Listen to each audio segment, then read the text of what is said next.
தாத்தா வராரு, கதற விட போறாரு, செதற விட போறாரு. வாடா ராமு, என்ன இந்தியன் டூ படம் பார்த்துட்டு வரியா? ஆமாண்டா சோமு, நீ பார்த்துட்டியா?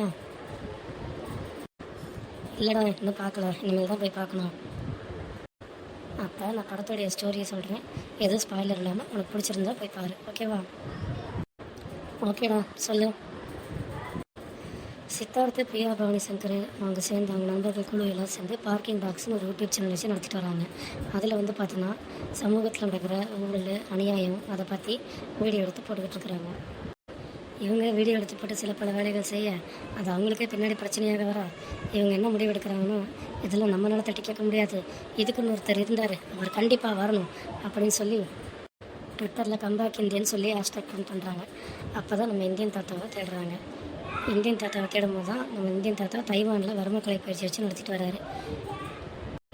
அவரும் வந்து இங்கே இருக்கிற யங்ஸ்டரில் உசுப்பி விட்டு, நாட்டில் இருக்கிறவங்க நான் பார்த்துக்கிறேன், வீட்டில் இருக்கிறவங்க முதல்ல நீங்கள் கடையாடுங்கன்னு சொல்லி உசுப்பி விட்டுட்டு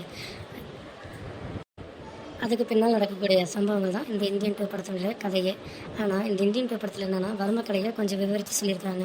அதை விவரித்து சொல்கிறேன்ட்டு நிறைய இடத்துல காமெடி மாதிரி பண்ணி வச்சுருக்காங்க. மொத்தத்தில் இந்தியன் 1 அளவுக்கு இந்தியன் 2 இருக்காது. இந்தியன் 1 பயங்கரமாக இருக்கும். இந்தியன் 2 அந்தளவுக்கு எக்ஸ்பெக்ட் பண்ணி போக முடியாது. அனிருத் மியூசிக்கும் அவ்வளோவா சொல்லிக்கிற மாதிரி இல்லை. இந்தியன் 1 எங்கெங்கே எப்படி மியூசிக் பக்காவாக இருக்கும், மாசாக இருக்கும் நமக்கு தெரியும். ஆனால் இந்த படத்தில்